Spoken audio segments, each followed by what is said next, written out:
Ouais, c'est une triste journée pour les amateurs de boat. On en parle.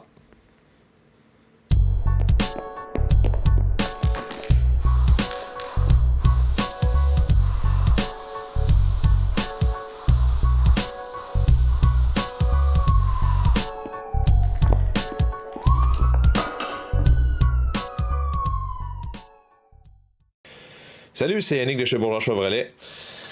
Le coup près est tombé ce matin à 9h pile. GM a annoncé la fin de la boat. C'est terminé, la boat EV et la boat EUV. À la fin de l'année 2023, là, il va rester à confirmer la date de fin de production. Là, pour le moment, ça serait le 7 novembre. On va voir si ça va aller un petit peu plus loin, mais je pense que ça va rester le 7 novembre. Donc, la semaine du 7 novembre, ça va être la dernière semaine que les boats vont être produites. Ça veut dire que ces véhicules-là qui vont être construits au mois de novembre, c'est des véhicules qui devraient être livrés quelque part autour du mois de décembre. Donc, début décembre, là, ça devrait être les dernières livraisons de boats là, qui vont avoir de nouveau des concessionnaires automobiles. Bon. Toute l'après-midi, j'ai répondu à des questions sur qu'est-ce qui se passe sur une liste de boats, sur ça, qu'est-ce qui va se passer, puis bon, ok. Je comprends que c'est, en guillemets, là, c'est la panique. Je ne vais pas dire le mot panique, là, mais il y a des gens que c'est ça qu'ils voient, là. On est tous en train, au niveau, en tout cas, là, je parle pour Bourgeois, là, on est en train de ramasser le plus d'informations possible auprès de GM pour voir comment que ces choses-là vont se régler au niveau des listes d'attente des boats, etc. Mais quand je vais avoir plus de détails, comment qu'on va finir ou quelle décision qu'on va prendre concernant ces listes-là, on a déjà une bonne grosse idée comment on va le faire, mais on veut que ça soit sûr, puis que ça soit final. Puis je vais soit le publier ou vous faire une autre vidéo pour vous le communiquer. Toute la journée, moi, j'ai pensé,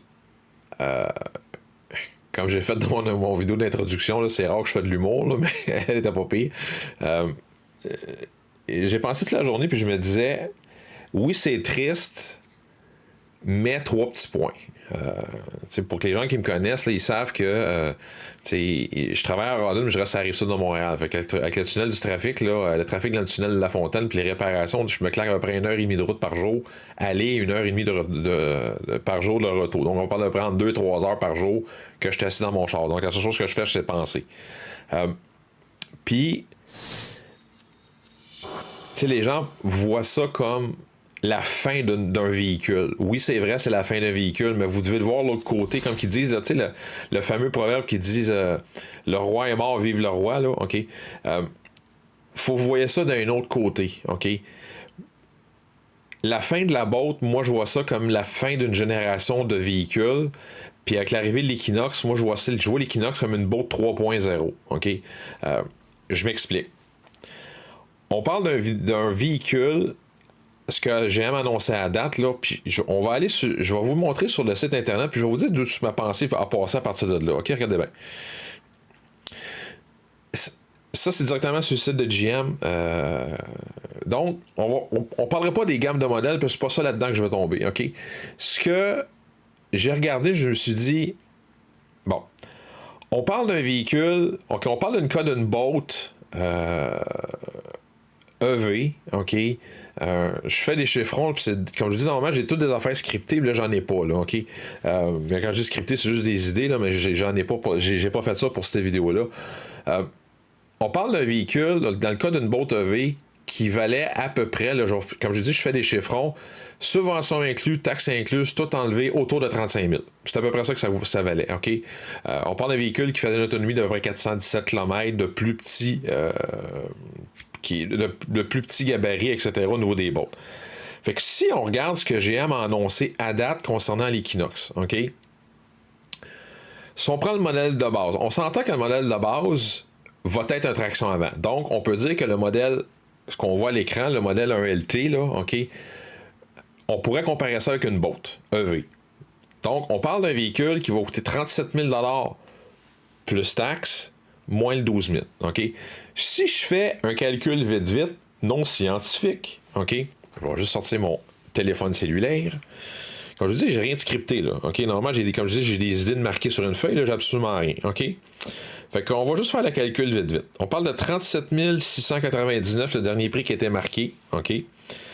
On va ajouter les taxes, parce que le 36 699, ça inclut le transport préparation. 56, 45. C'est 5 645 pièces de taxes. OK?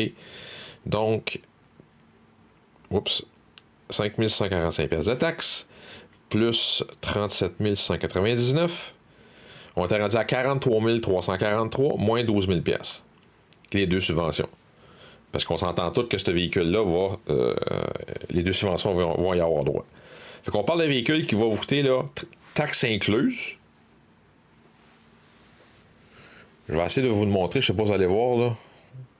Voyez-vous, 31 344 $. OK? On voit pas plus ou moins bien, là. En tout cas. 31 344 $. OK. Fait que donc, on parle d'un véhicule qui devrait avoir les mêmes équipements qu'une boîte EV de base, donc vitre électrique, porte électrique, miroir électrique. Ça devrait avoir ça. On parle d'un véhicule qui va avoir sensiblement la même autonomie. OK? On parle de jusqu'à 400 km avec une charge complète. Donc, on peut s'attendre à ce qu'on va être à peu près comme une boîte à UV, là, 397, 400, dans ces eaux-là. OK? Donc, qui est beaucoup plus gros pour 3000 $ moins cher.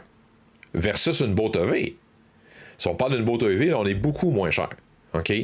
Mais ça, comme je vous dis, c'est tout à partir du modèle de base. En plus, à date, ce que GM a de l'air à annoncer, c'est que le niveau de charge de ce véhicule-là devrait être capable sur les bornes de niveau 3, parce que là, tout le monde chiale que les bornes, c'est extrêmement long sur les bornes de niveau 3. Là, on parle d'une capacité de charge qui devrait frôler le 150 kW. Fait que là, on parle que c'est 3 fois plus vite sur des bornes de niveau 3 que la boîte actuelle. Donc, c'est pour ça que moi, je vous dis, je vois plus la fin de la boîte 2.0 puis l'arrivée de la boîte 3.0, mais qui ont juste changé de nom. Moi, c'est mon opinion à moi. OK? C'est sûr que vous allez dire, il y en a qui voient ça parce que c'est un vendeur chez Chevrolet. Ouais, oui, je suis un vendeur chez Chevrolet, mais ça reste que pratico-pratique. La fin de la boîte, c'était écrit dans le ciel. On a, comme je vous ai dit, un véhicule plus gros, plus large, plus d'espace, plus de capacité de recharge, OK, etc., etc. Batterie de 800 volts au lieu d'avoir des batteries de 400 volts. Donc, des niveaux de charge, comme je viens d'expliquer, beaucoup plus hauts, OK, pour moins cher. La décision était très facile à prendre. Là, ce qui va rester à savoir, c'est, puis j'espère que GM va être capable de livrer la marchandise. OK? Parce que là, on parle que des concessionnaires, puis, tu sais, je veux dire, je vous m'inclus là-dedans, là, qu'on a plus de 500 clients sur les listes d'attente. Moi, je vous dis, là, on est le 25 avril, parce que c'était le 25 avril à 9h le matin que GM a annoncé la fin de la boîte, là, OK? J'ai présentement plus de 1100 clients sur cette liste-là. Fait que j'espère que GM, là, OK, va mettre le pied dans le fond pour le niveau de la production des véhicules. Je sais aussi que GM a annoncé qu'en 2025, ils sont supposés avoir, ils disent qu'ils ont une capacité de production d'un demi-million de véhicules électriques par année. Là. J'espère que ça va faire partie de ça. OK? Parce que j'espère que GM voit et comprend qu'ils ont présentement dans les mains, si vous êtes capable de livrer la marchandise, là, comme qu'on dit souvent, là, un home run. Là. Vous avez un coup de circuit dans les mains, vous n'avez même pas idée. OK? Livrez des chars, puis vous allez voir. Là, en tout cas. Fait que, comme je vous dis, moi, c'est mon opinion par rapport à ça. OK? C'est pas. Oui, c'est la fin de la boîte 2.0, mais c'est l'arrivée d'une boîte 3.0 plus. C'est comme ça que moi je l'ai vu. Mais comme je vous ai dit, moi j'étais déçu ce matin, mais à force de parler, à penser, etc., c'est comme ça que je l'ai vu. OK? Fait en gros, c'était mon petit 2 cents sur la fin de la boîte.